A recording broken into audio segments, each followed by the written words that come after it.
A few years ago, I sat on the board of the X Prize Foundation. Now, at one of the many X Prize meetings, I bumped into this Indian man who would speak with such incredible confidence that when he opened his mouth, everyone else would listen. You know, I talk about this idea called the Buddha and the badass. This man is like a badass Buddha, supreme wisdom, but an utter badass who rattles and shakes the world. When I got to know this man, Naveen Jain, I began to understand how this type of thinking, call it chutzpah, call it boldness, call it ironic thinking, his unique style of thinking was actually leading to a style of entrepreneurship that was creating companies that people wouldn't stop talking about. Naveen went on to create Moon Express, and he became one of the only private individuals in the world to gain permission to land in the moon, even landing a $2.5 billion contract from NASA. Naveen went on to found Viome because his unique level of entrepreneurial thinking started imagining a world where you did not make money from sick care, but you made money by keeping people healthy, something so opposed to how traditional big pharma works. But it's not just Naveen, it is his children. His son Ankur went on to reinvent the way rent is paid, founding Built in the middle of a pandemic and raising hundreds of millions of dollars for a company which went on to be valued at over $1 billion. His daughter Priyanka built an incredible company that uses artificial intelligence to understand and help create healthier vaginal microbiomes. Naveen and his entire family uses this unique way of looking at the world, of understanding the world's problems, and then of launching ideas and innovations that create billions in value that people won't stop talking about, and that have also created incredible shareholder wealth and incredible success and wealth for themselves while changing the world. So welcome, Naveen Jain, to the Mind Valley podcast. What an honor, Vishen. Every single time I sit down with you, and I find that this energy that we create together is something that needs to be shared with the world, and the wisdom that I have learned from you over the years. And I just want to thank you for what you do. I appreciate that. You are too kind. So I want to start with a quick story, Naveen, because I mentioned your son, Ankur, Yes. and congratulations to Ankur because it's all over the news. Built is such an incredible success. Viome, your company, has become such an incredible success using artificial intelligence to test your gut microbiome and then create customized supplements. Both you and your son are incredible American entrepreneurial pioneers. But I remember a funny story you told me about how you raised your children. And that story changed my life because based on that story, I changed my parenting style. Tell me the story of Ankur and what you did with him when he was 6. Well, so first of all, there's several things. The parenting is so counterintuitive. Everything we believe we are doing for the good of the children actually turns out to be extremely selfish thing to do for our own benefit rather than actually helping the children really grow up to be a very great contributing member What do you of mean society. by that? One of the biggest mistakes that parents make is actually step out of their work and want to spend time with their children. Wait, you're saying the big mistake parents make is they step away from work to spend time with their kids? Yes, and here's why. Because the kids look at them sitting at home watching TV, waiting for the kids to come back from school so they can be entertained, right? As opposed to teaching the kids that starting another business and doing something that can improve people's lives is a lifelong journey. That means just because your one business has been successful, you have enough money, doesn't mean you get to sit down because it's not about making money. So are you saying that we shouldn't have any rest time, that our kids should constantly see us working? Well, it's about them seeing that what is it that you're obsessed about. So another things I learned in life is passion. We all parents talk about finding the passion for our children. Passion is for losers. Passion is for hobbies. The real winners have obsession to solve problems. So imagine you are spending time with your children because you believe that's what they need to see you do. What they see instead is when they go to school, they see you sitting at home doing things, household things, watching TV, making breakfast. They come back from school, they see you at home watching TV, doing things. When they grow up, they want to be just like you, sitting at home and doing household things, right? They don't see you changing the world. So when you want your children to go out and do things that can fundamentally change the way people live their lives, they don't see you do that unless they go with you to work and see what you do. What is it that drives you? Why are you so driven to make a change? Wow. So, okay, that's a really counterintuitive point because on weekends, Yes. When I have my kids with me, Yeah. I try not to work. I don't show them what I do. I sit down with them and we will watch Cobra Kai or we will play around with ChatGPT and storytelling, but I don't show them my work. And what you're saying is that's actually wrong. I should be showing my children how I work. My kids should be seeing me work.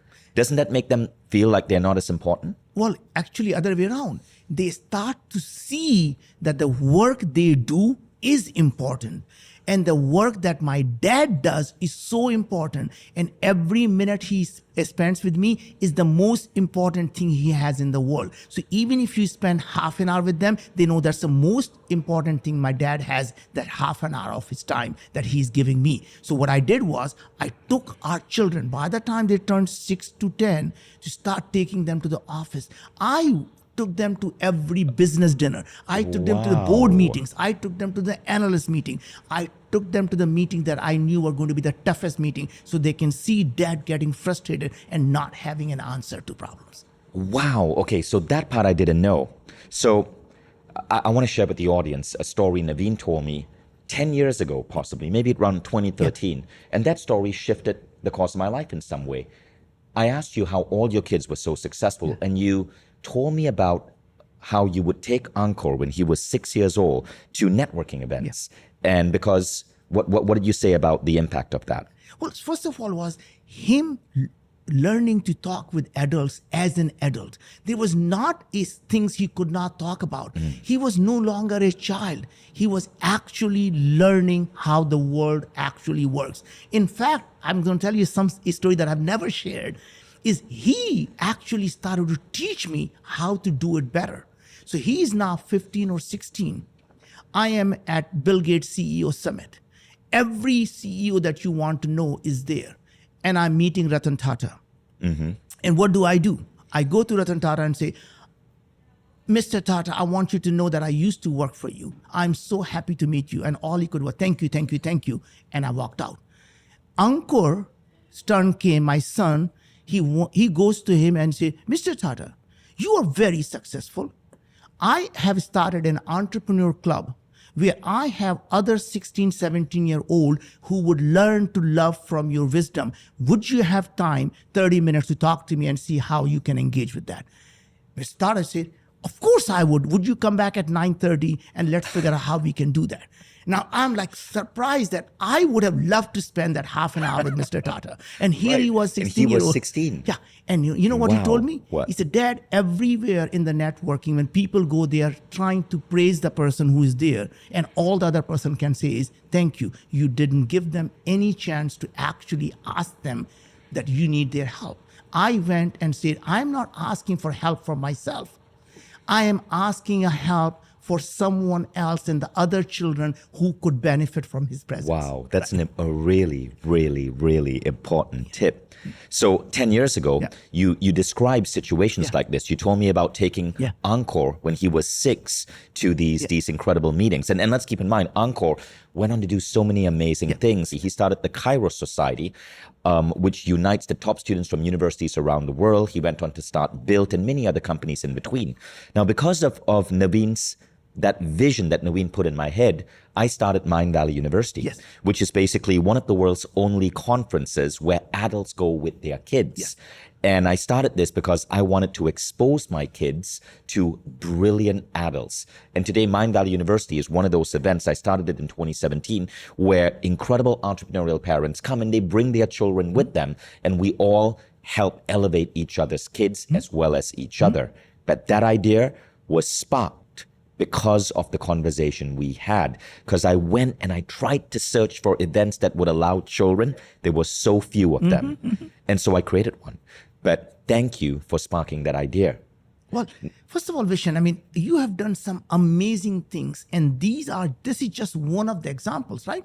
If you start to think about how you have taken your children now on the journey beyond that, the first thing is you don't just tell them what to do, you ask for their opinions, right? Them thinking that what they think matters, right?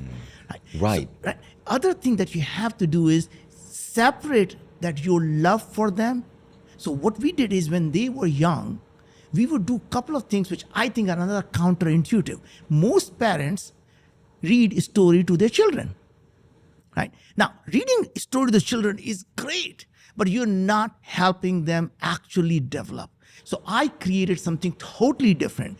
I would ask them to tell me a story, and I would pick up objects that are completely disconnected as far as possible. So I would say, tell me a story about ocean and a monkey and a stone. Right. Right. And that allows them to think that how can we connect these things that are so disparate? But in their brain now, they started to realize that everything in the world, every dot can be connected if they think hard enough.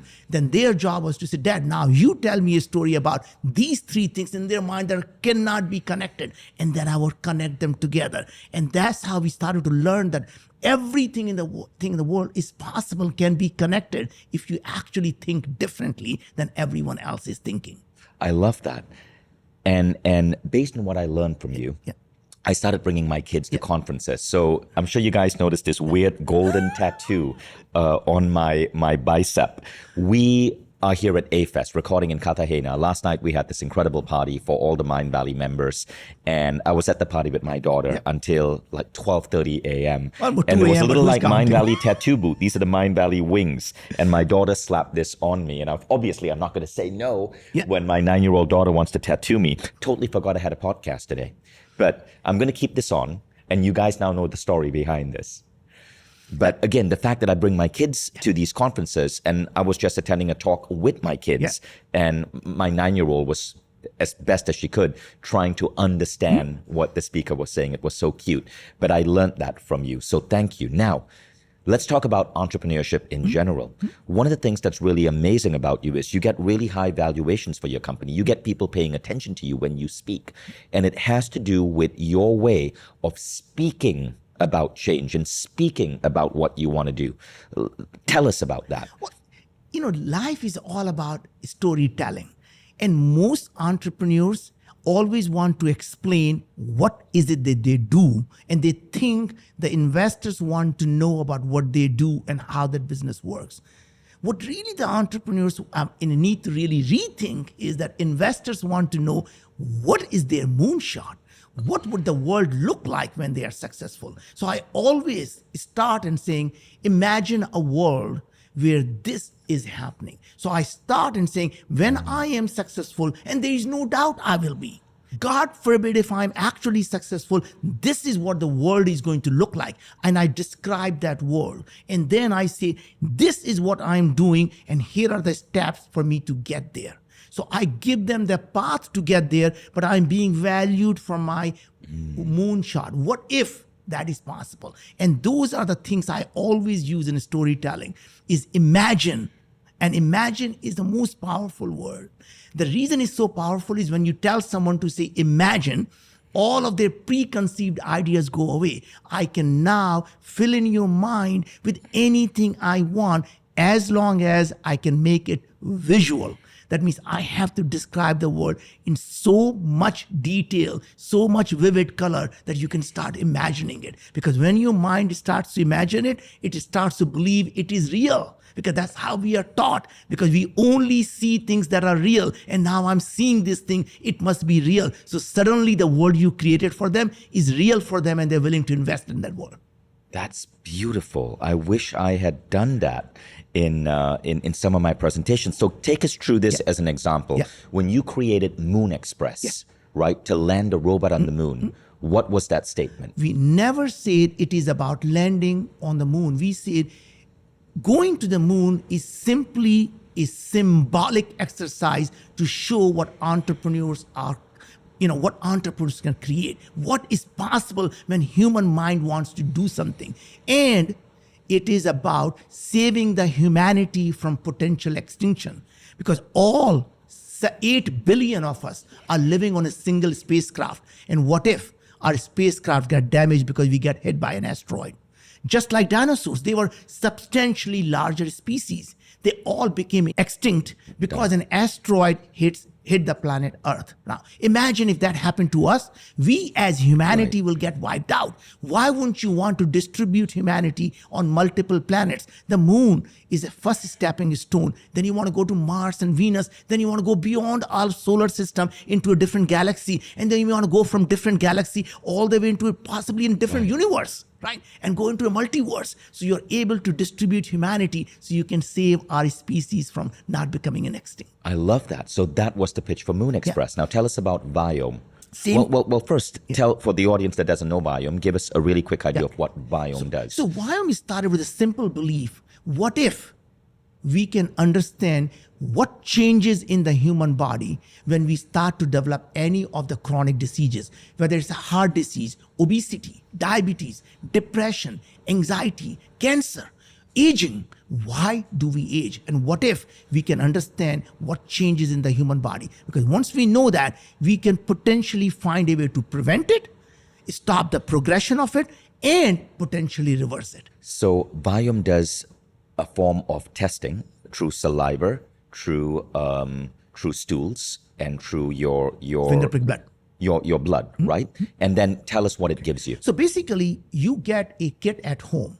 So you can go to viome.com, get a kit at home, and you spit in a tube, and then you get a finger prick blood, 4 drops of your blood, and a touch of your stool. And we analyze everything in your body. So in your blood, we're looking at all of your human gene expression. So we are the only company that looks at the gene expression, not your genes. Remember, your DNA never changes when you become diabetic or you have depression, or in fact, even when you die. Just different genes are expressed. Different genes are expressed, which is what makes you old, even though it's the same DNA. So we analyze everything, then we tell you what is happening in your body, what's your biological age, which is really not how old you are calendar, how old are you inside your body. And then you give the right supplements. And then we actually tell you what foods to eat and why, what foods you should not eat and why, because there is no such thing as universal healthy food. So broccoli can be good for someone, it can actually be harming other people. So if you have high sulfide, you shouldn't be eating broccoli.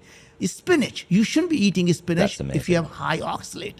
And I'm a Viome customer, and full disclosure, I've also invested in Viome, but Viome is a great product. Now, I want to go to the imagine concept, right? When you were selling Viome to investors, what was that picture you painted? First of all, every one of our kit has this tagline: imagine living in a world where illness is optional. Right? I remember that. You even put that on your kit. Yes. Love it. Now, our thing was very simple. Today, medical industrial complex, everyone makes money when you are sick. And our concept was, what if we can create something where you actually as a business make money when people are healthy? Because everyone in the medical industrial complex wants you to stay sick, but you don't want to be sick. And what if we can go direct to consumer? That is the pain point they have, because they are sick and tired of taking a medicine for the rest of their life because they have diabetes, or because they have heart disease, or because they have depression. And these diseases are constant diseases that rest of your life you'll be taking a drug. And we say, what if we can actually stop that? I remember reading a quote: until we can make more money from curing cancer than treating and maintaining cancerous society, there will never be a cure for cancer. And that is fundamentally true, that I'm not suggesting the people are evil, but the incentives are not aligned. The algorithms are not aligned. Yes, and that's a fundamental problem. I love it. Okay, so this tip is really powerful for everyone who's an entrepreneur. Imagine, right? Imagine what the world would look like. Gosh, I wish I'd interviewed you. So Mind Valley, after many years of running this company as a private enterprise and getting to over 100 million in revenue, we finally decided to go forth and raise our first investment round. I wish I'd spoken to you, because that imagine tip is so powerful. And here's Vishnu. I'm going to try it on my next investor And by the pitch. way, here's one something. My first slide after that is what if, and really says what if we can understand what changes in the human biology that causes you to develop these diseases. That was what if. And then it says the next part is it turns out you can actually do that if you can collect massive amount of data that actually is a dynamic data on a large population. We can use AI to be able to actually understand what is going on. So I describe the imagine, then I say, what if this was possible? And then we say, it turns out it actually is possible by doing this. And now suddenly I showed them the path. Idea of giving them actually stepwise, not only giving them the big vision, then we showed them this is what if this was possible. And we showed them why it is possible. And this is how we are starting to actually get there. So they have a complete picture of how we're going to get So if you're painting the picture for your business, it starts with imagine. Yes. Then it is what if. Yes. And it turns out. And it turns out. Yeah. Imagine what if, and it turns out, which is this new Solution. truth or this new solution. Yeah. It turns out we can do X with Y. Yeah. Beautiful. Okay, now could you so this really sinks in. Yeah. Could you take us through this for Built, which is your son's company? Of course. So at Built, my son Ankur started Built Rewards with a very simple belief. He said, imagine a world where every renter feels they're being rewarded for actually being a renter. Because today everyone feels they're chump, they're stupid, they're wasting money just simply renting. They're not getting any closer to owning a home. They're not getting any closer to actually even enjoy the benefits of points that you earn. You earn points on eating out. You earn points on filling gas, but you can't earn points on paying rent. And the reason is because landlord has no incentive whatsoever to allow a payment on a credit card because it costs the landlord 2.5% or 3%. Right. They have no incentive to do that because they know you have to pay the way they want it. And he realized that what if that could change? So he really said, what if the credit card companies would waive the credit card fees for rent payment that will allow them to now have $660 billion worth of payment going through that. And that will allow every renter, every landlord to push the credit card as a default method of payment. That means the cost of acquiring a customer will go down to zero. And instead of spending $500-600 acquiring a customer, they could just waive the fee on a rent, and that will be cheaper for them to acquire a customer just by waiving the fee. So the imagine. Yeah. The So imagine was, what if the renters can be rewarded for renting, and the landlords can actually get the payments faster and fundamentally changing with no credit card fees. No. And then got it. So that was the imagine, and then the what if. Yeah. So the what if was that explanation. Yeah. What if the credit card fees could be waived right? So that every renter would want to actually earn point. Every landlord would want to actually push renters to use the credit card so they can get the money faster and actually have a guaranteed money. I love that. So, and what is the valuation of Built? So Built actually in this market where most entrepreneurs are struggling to raise money. Remember, this is now we are talking in early 2023, right? Nobody can raise money. He raised $150 million at 1.5 billion valuation for a company that's 7 months old, already processing billions of dollars in transactions already. That's incredible. 7 months old company with a valuation over $1 billion. Yeah. And that's your son, Ankur. And I know Ankur. What an amazing, guy. You know, that kid, when he's grow up, he saw me start not just the first company that became widely successful. Dad could have sat at home. Instead, Dad decided to go do a second company and a third company. And then he saw Dad doesn't care about money. He wants to continue to solve the big problem. Dad is going to the moon. Ankur says, Dad, you're crazy. No private company has ever done that. You cannot do that. And showing that it is possible.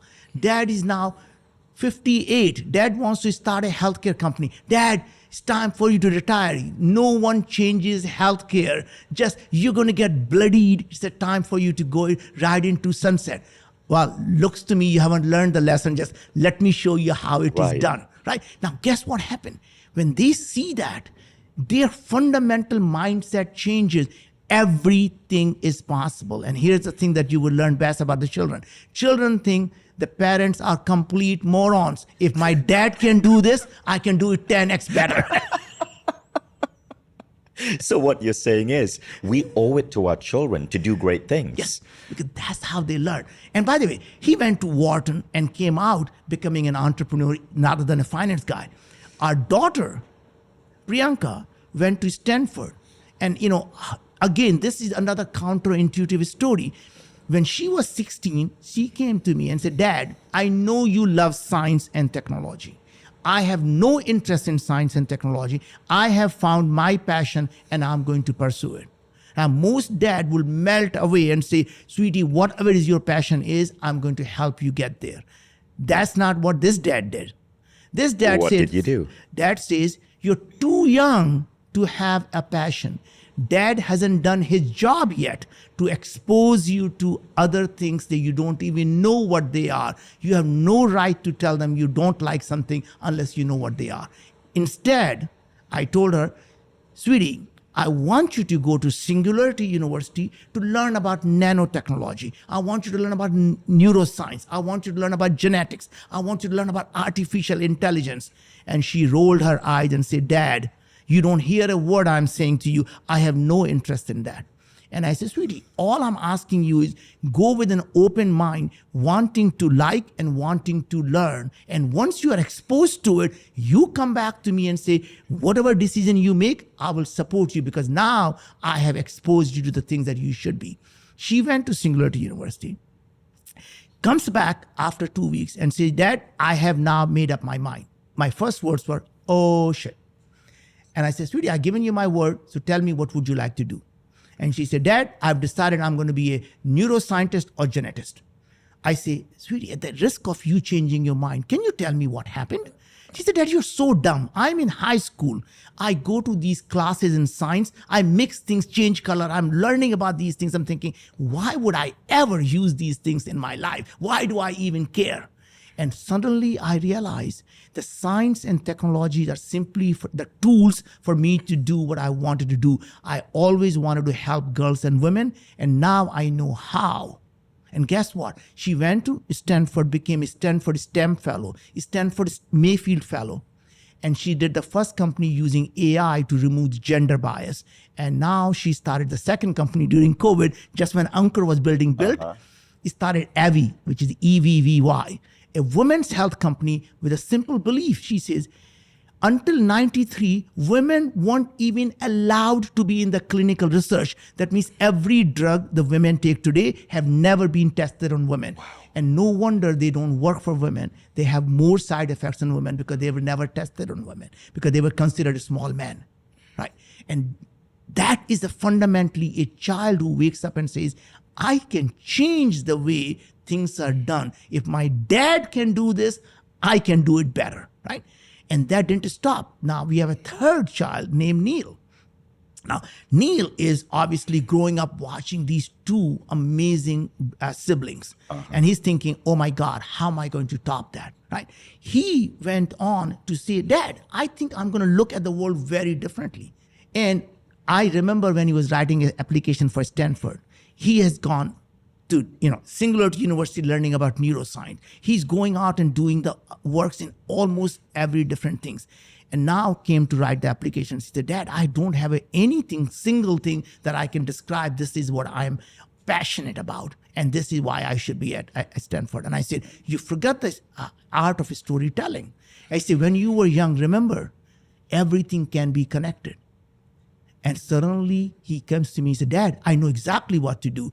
I'm going to talk about him being an intellectually curious person. And that's why he did all the different things that didn't look like could be connected, but how everything, when they connect, you can solve the problems that were unsolvable. And what did Neil end up starting? Neil went to actually Stanford again. He became a Schwarzman scholar. And he actually now working on a company that completely rethinks how mortgage payments are made. So my dad, while the oldest sibling is looking at the rent and he's saying, hey, the people who currently own home, what do they hate most? Making payment because your loan is constantly being resold. And he said, what if we can change that? Right. So fundamentally rethinking everything Unbelievable. that is done. And how old is Neil? Neil is now 25. 25. That's incredible. Yeah. Absolutely incredible. Well, you are a great father, and your wife Anu is a great mom.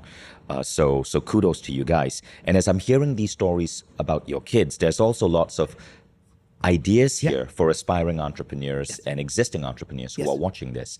If you could break it down, if you could give advice to people who want to be an entrepreneur or want to scale their business to hundreds of millions, what are some of the key ideas? Unconventional truths, Naveen. You're famous for unconventional truths. I don't want to hear common wisdom. Absolutely. I want to hear Naveen Jain's unconventional truths for entrepreneurs. So number one thing I find is passion. Passion is for losers.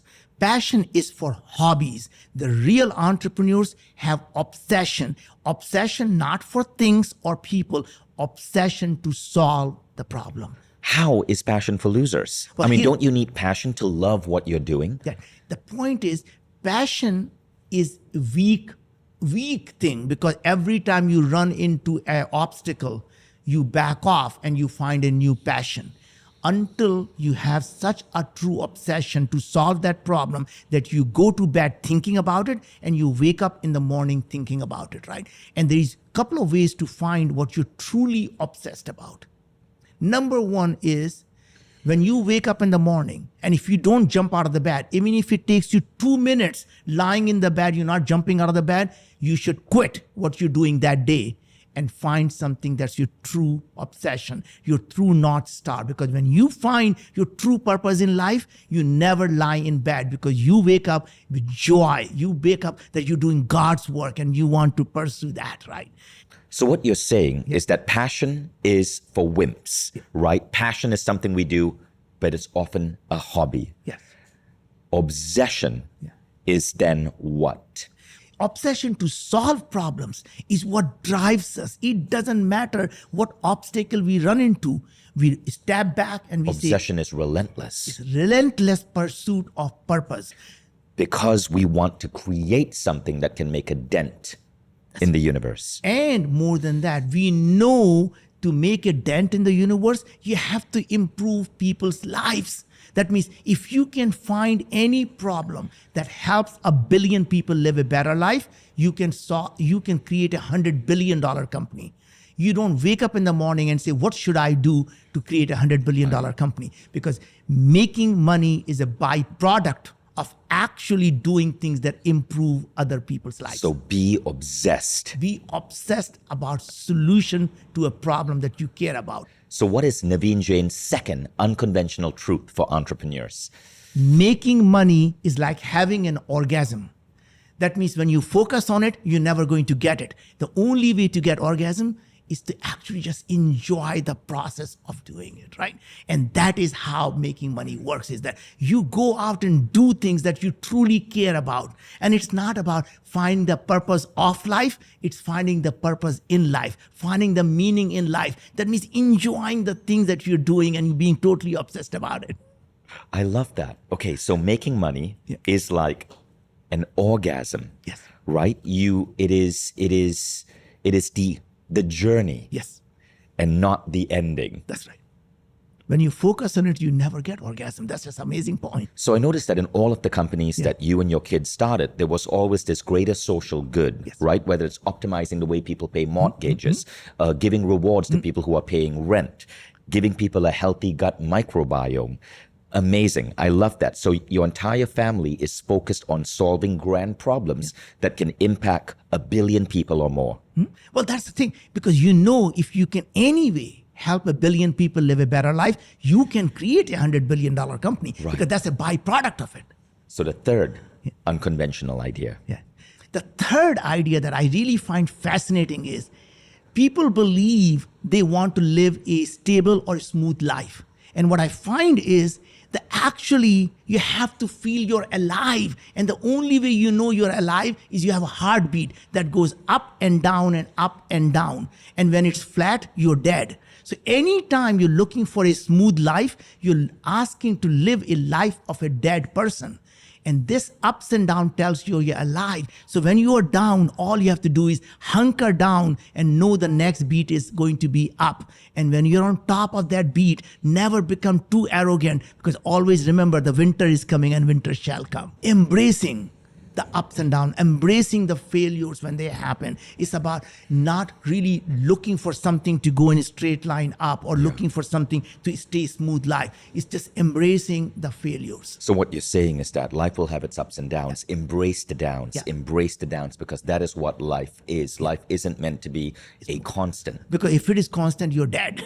Right, right. So imagine most entrepreneurs looking at this thing, well, this glass is half empty or half full.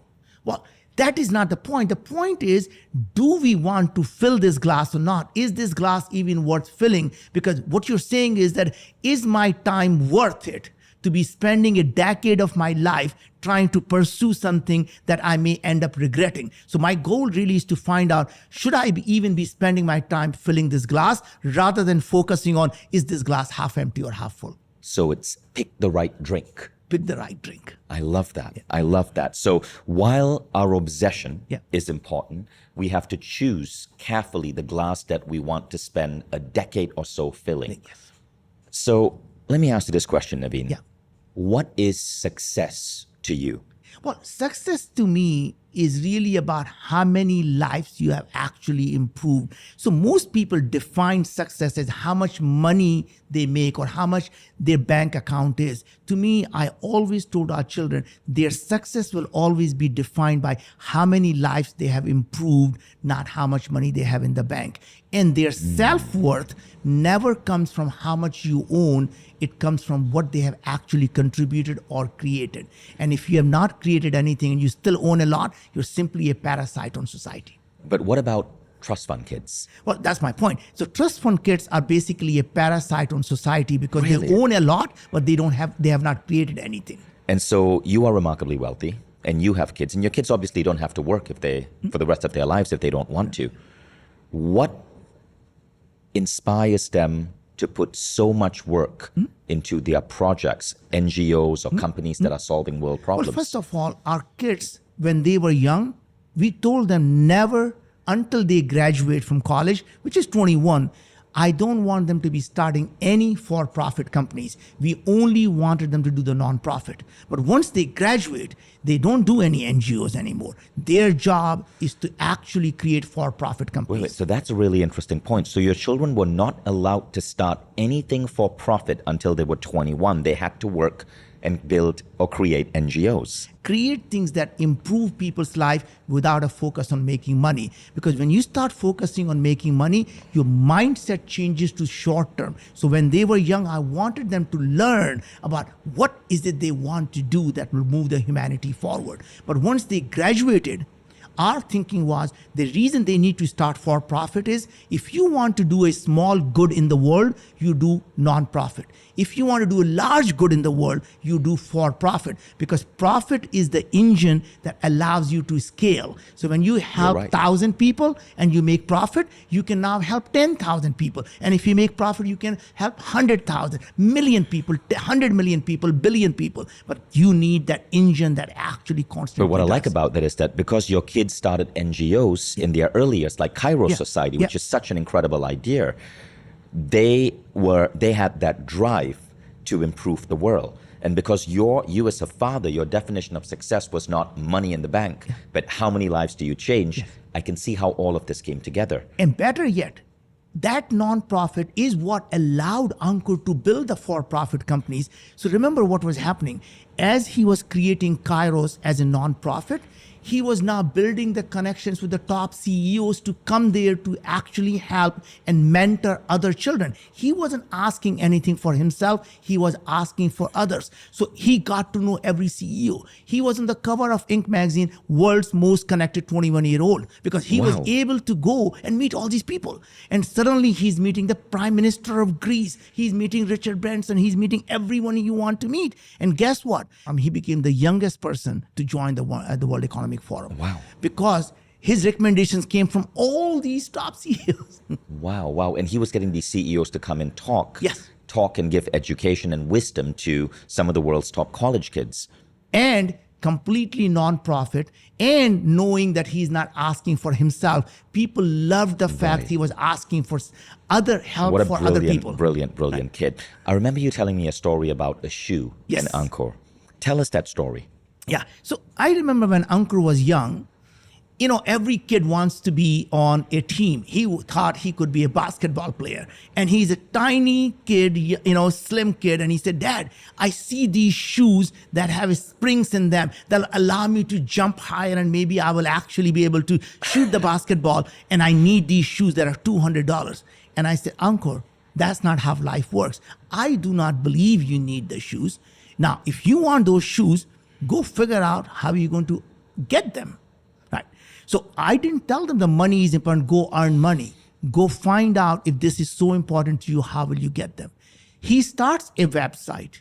He calls the CEO all the way from the receptionist, the CEO of this company, and says, I'm starting a website and I want you to be a sponsor, and I cannot recommend a product that I have not personally used. So if you can send me the shoes that I personally can vouch that they work, I'll be happy to promote these shoes for you. And they sent him the free shoes. What was the website?